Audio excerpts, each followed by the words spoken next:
Hi everyone, with this video we continue our series on visualization. I've got a couple of requests to do that, and in this videos we are going to try a few new things, so it would be very helpful if you can share your opinion in the comments. Let's get to our training. In this first example that you can see on the board, we can notice that the material balance is quite odd. So white has extra exchange, but black has a couple of pawns to compensate it. We can also notice that black's king's position is quite vulnerable. Among other ideas, white has the threat of, for example, playing knight to e7 here to create checkmating threats to attack g8 and g6 squares. So in this position, black decided to play knight to c6 to cover e7 square. And this is our starting position for the visualization training. Now I'm going to dictate the moves that happened in this example, and your task is to visualize the position appearing after each and every of them. It will be also very important that you clearly see the position right before the end of the example in your mind. That is the point behind this training. But if you want to use this position as a general exercise, you can stop the video and try to find the solution, what is to move. And feel free to stop the video at any point and then restart when you feel like you're ready to continue. So, let us go. In this position, white is to move, and the next move was knight captures g7. Queen takes g7. Try to see this position in your mind. And the next question is, what do you think about queen takes d5 move?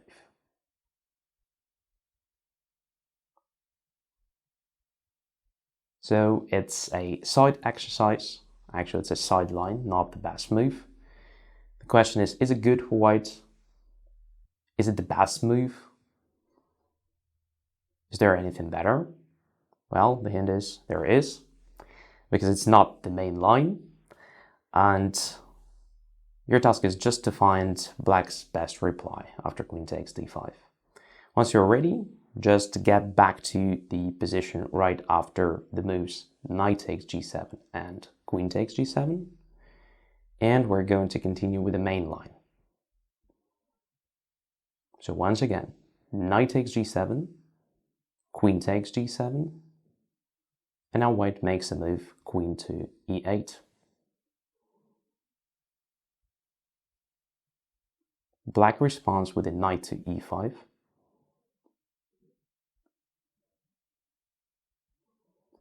And white plays rook to f5.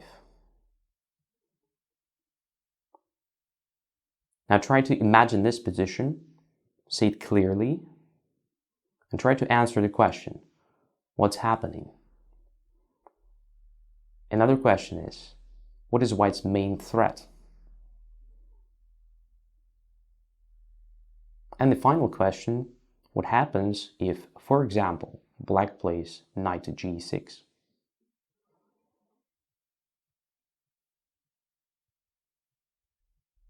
All right, so now let's have a look.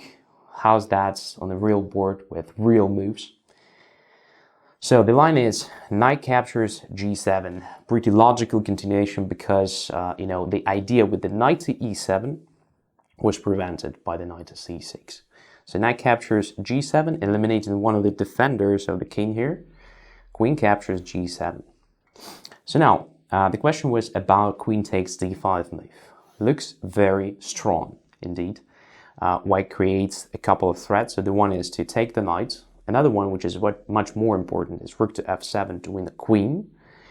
And if, for example, knight goes to e5, it's possible to attack the knight with the rook f5, and once the knight goes away, rook f7 wins the queen.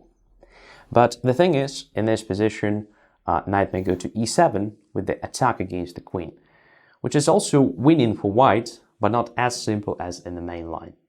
That's why instead of taking on d5, White plays queen to e8, again creating two threats. The one is rook to f7, and the other one is to take the knight.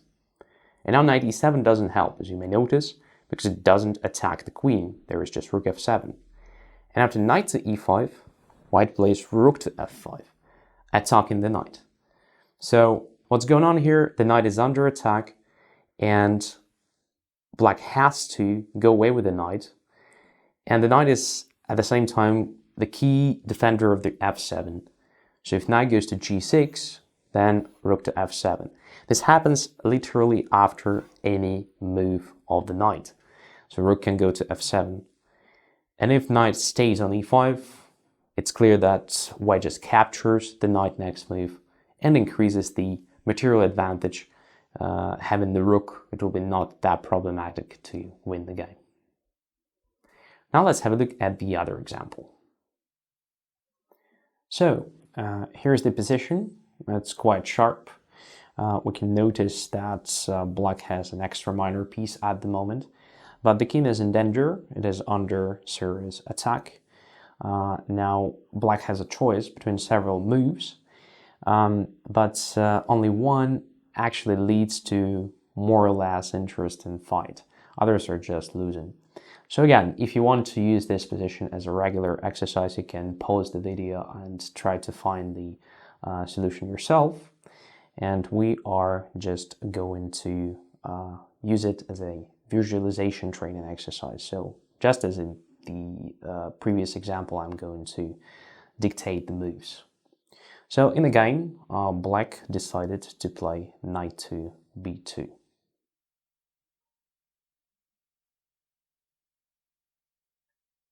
White responded with the queen to d2 check. King went to a3. Try to imagine this position in your mind clearly and try to find the right move. If you want to pause the video at this moment, feel free to do that. And we continue. Once again, after the moves knight to b2, queen to d2 check, king to a3,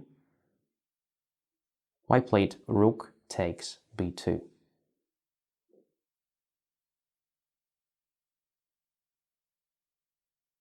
Black can respond now with queen takes b2.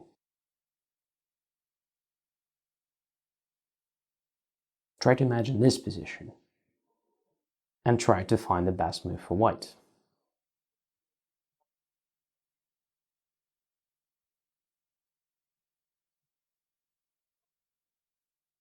I hope you did it and got the right solution. Now let's have a look at what happened in reality. So knight to b2 is the wrong move. So the only one that actually gives black some chances here is king to c4, which leads after bishop to e2, and for example queen to d5, rook to c1 check, using the fact that the knight is pinned. Then, for example, king to d4, queen takes f6, and for example, queen e5 and queen to h4 check. So all this leads to quite complicated position, but what's clear here is that black's king is still under attack, and sooner or later, white is going to regain the piece. So the point here is to keep queens on the board, because vulnerable black's king is probably the key factor here. If the queens are exchanged, then, well, most likely black will have great chances to survive it. Now let's get back to the starting position of our example and dig deeper into knight to b2 continuation. So here, black played knight to b2, queen d2 check. Very important moment. So it may look like you can reach the same result with the help of queen b6 check, but it's not true, because in this case black plays queen b5, and unfortunately for white it is check, so queens are being exchanged, Yes, the knight will be regained, but in this ending with opposite colored bishops, I guess black will have great chances to survive. So this doesn't work, and queen d2 is the right continuation. Let's get back to it. So queen d2 check. And now if black wants to keep the knight on the board, the king has to go to a3, where after rook captures on b2, ignoring the fact that this square is controlled twice by black, because after queen takes b2, there is queen to a5, checkmate. So that was the right move in the final position. Of course, queen takes b2 is not forced, but it doesn't make black's position really better in this situation, because white has a bunch of threats. In the game, black decided to try b5, and after rook to b3, check, forcing the king to a4, and very nice bishop to d1, relocating the bishop closer to the king and creating a lot of different threats involving the discovered check. White forced black to resign, so it doesn't help black at all. And now we have a bonus exercise for you. Let's get to it. Here we go. So you may notice there are no pieces on the board here. Your task will be, among others, to visualize the starting position and then to find the solution, all in your minds. Let us get started. So I'm dictating now white pieces. The king is on b7. Queen is on b1. And the bishop is on d8. Now we get to black pieces. The king is on c3. And the queen is on d4. White to move. Okay, I think this was a different visualization video, but still I hope you found it useful. Share your opinion in comments below. Don't forget to subscribe to our channel and like our content if you really liked it. See you other videos.